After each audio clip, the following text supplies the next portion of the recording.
ആലപ്പുഴ അപകടം, രണ്ടുപേരുടെ നില ഗുരുതരം. ആയുഷിന്റെയും ദേവനന്ദന്റെയും സംസ്കാരം ഇന്ന്. ആലപ്പുഴ കളർകോടുണ്ടായ വാഹനാപകടത്തിൽ മരിച്ച ആയുഷ് ഷാജിയുടെയും ബി ദേവനന്ദന്റെയും സംസ്കാരം ഇന്ന് നടക്കും. ആയുഷിന്റെ സംസ്കാരം രാവിലെ 10 മണിക്ക് ആലപ്പുഴ കാവാലത്ത് നടക്കും. ദേവനന്ദന്റെ സംസ്കാരം ഉച്ചയ്ക്ക് 2 മണിക്ക് പാലാ മറ്റക്കരയിലെ തറവാട് വീട്ടിൽ നടക്കും. അപകടത്തിൽ മരിച്ച ശ്രീദേവ് വത്സൻ, പി മുഹമ്മദ് ഇബ്രാഹിം, മുഹമ്മദ് അബ്ദുൾ ജബ്ബാർ എന്നിവരുടെ മൃതദേഹങ്ങൾ ഇന്നലെ സംസ്കരിച്ചിരുന്നു.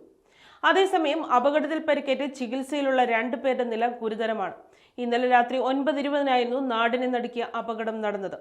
ഗുരുവായൂരിൽ നിന്ന് കായംകുളത്തേക്ക് പോവുകയായിരുന്ന KSRTC ഫാസ്റ്റ് പാസഞ്ചർ ബസ്സും ആലപ്പുഴ ഭാഗത്തേക്ക് പോവുകയായിരുന്ന കാറും കൂട്ടിയിടിക്കുകയായിരുന്നു. കാർ നിയന്ത്രണം വിട്ട് ബസ്സിലേക്ക് ഇടിച്ചു കയറുകയായിരുന്നു. വണ്ടാനത്തെ ഗവൺമെന്റ് മെഡിക്കൽ കോളേജ് ഹോസ്റ്റലിൽ താമസിച്ചിരുന്ന വിദ്യാർത്ഥികൾ രാത്രി സിനിമ കാണാനായി ആലപ്പുഴ നഗരത്തിലേക്ക് പോകുമ്പോഴായിരുന്നു അപകടം.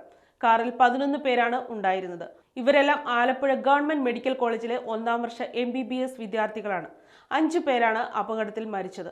6 പേർക്ക് പരിക്കേറ്റു.